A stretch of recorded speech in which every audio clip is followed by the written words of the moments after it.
Hi friends, welcome to education academy. ఈరోజు ఈ వీడియోలో మనం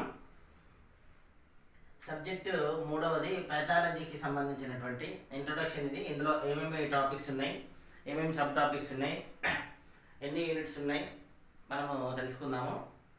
దీని ఆధారంగానే మన యొక్క ప్రిపరేషన్ అనేటువంటిది కంటిన్యూషన్ అవుతుంది. ఈ మూడవ సబ్జెక్ట్లో ప్యాథాలజీలో టోటల్గా 5 యూనిట్స్ ఉన్నాయి. ప్రతి యూనిట్ నుంచి కొన్ని టాపిక్ల చొప్పున మొత్తం మీద 32 టాపిక్స్ ఉన్నవి. ఇప్పుడు ఏ యూనిట్లో మనకి ఏమేమి టాపిక్స్ ఉన్నాయనేది మనం ఒకసారి అబ్జర్వ్ చేద్దాము.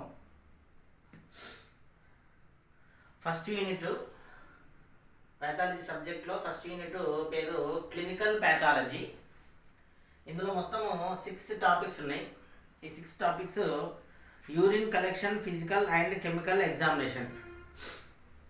మూత్రానికి సంబంధించినటువంటి కలెక్షన్ ఏ విధంగా ఉంటుంది, దాన్ని ఫిజికల్గా ఏ విధంగా పరీక్ష చేయాలి, కెమికల్ ఎగ్జామినేషన్ ఏ విధంగా చేయాలి, sugars, proteins, ketone bodies, Bence Jones proteins, bile, blood in urine, ఇవన్నీ టాపిక్స్ రెండవది.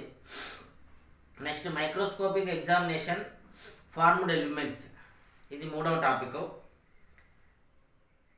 Castes, crystals, parasites, abnormal cells, ఇది fourth topic. Other body fluids, types, names, physical and chemical examination, ఇతర బాడీలో ఉన్నటువంటి ఫ్లూయిడ్స్కి సంబంధించి వాటి పేర్లు ఫిజికల్గా కెమికల్గా ఎగ్జామినేషన్ ఏ విధంగా చేయాలి, ఐదవ టాపిక్. ఆరవది semen analysis, physical, chemical and microscopic examination. Semen ఏ విధంగా అనాలిసిస్ చేస్తామో ఫిజికల్గా, కెమికల్గా, మైక్రోస్కోప్ ద్వారా, ఇవన్నీ క్లినికల్ ప్యాథాలజీలో ఉన్నటువంటి 6 topics. Next second unit hematology, ముఖ్యమైనటువంటిది ఇది. Knowledge about RBCs, red blood cells, డబ్ల్యూబీసీస్, white blood cells, platelets and any abnormal cells. అంటే హెమటాలజీ అంటే రక్తానికి సంబంధించిన శాస్త్రం. ఇందులో ఎర్ర రక్త కణాల గురించి, తెల్ల రక్త కణాల గురించి, ఇతర అబ్నార్మల్ సెల్స్ ఏవైతే ఉన్నాయో వాటి గురించినటువంటి జ్ఞానాన్ని సంపాదించాలి. తర్వాత hemoglobin examination, red cell indexes, hematocrit, ESR, erythrocyte segmentation test, ఇవన్నిటి గురించి డిస్కస్ చేసుకోవాలి. తర్వాత టోటల్ సెల్ కౌంట్స్, డబ్ల్యూబీసీ ఎంత ఉంది, ఆర్బీసీ ఎంత ఉంది, ప్లేట్లెట్స్ ఎంత ఉన్నాయి, ఏఈస్ ఎంత ఉంది, ఇది ఒక టాపిక్. తర్వాత L E cell test, coagulation related tests, hemoparasites, bone marrow slide preparation, cell culture preparation, ఇవన్నీ కూడా మనకి యూనిట్ 2 హెమటాలజీలో మనం డిస్కస్ చేసుకోవాల్సిన అంశాలు. Unit 3 histopathology. Histology plus pathology రెండింటిని మనం అధ్యయనం చేయాల్సి వస్తుంది. కణజాల శాస్త్రాన్ని, వ్యాధి నిర్ధారణ శాస్త్రాన్ని, దాన్ని మనం హిస్టోపాథాలజీ అంటాము. Knowledge of material and equipment used, దీనికి సంబంధించినటువంటి ఎక్విప్మెంట్స్ మనం ఏమి యూజ్ చేస్తాం దానికి సంబంధించిన నాలెడ్జ్ ఉండాలి. తర్వాత collection, preservation and labelling of samples, శాంపుల్స్ని ఏ విధంగా కలెక్షన్ చేయాలి, ఏ విధంగా లేబుల్ వేయాలి, ఏ విధంగా ప్రిజర్వ్ చేయాలి, grossing methods, fixatives used and processing of tissue including bone tissue from collection to slide making. Next topic special stains and immunohistochemistry. Next staining procedures ఏమున్నాయి, preservation of specimen, blocks, reports, mounting of museum specimens, ఇవన్నీ కూడా హిస్టోపాథాలజీలో మనం discuss చేసుకోవాలి. 7 topics ఉన్నాయి. Unit 4 cytology and general pathology. ఇందులో మొత్తము 6 topics ఉన్నాయి.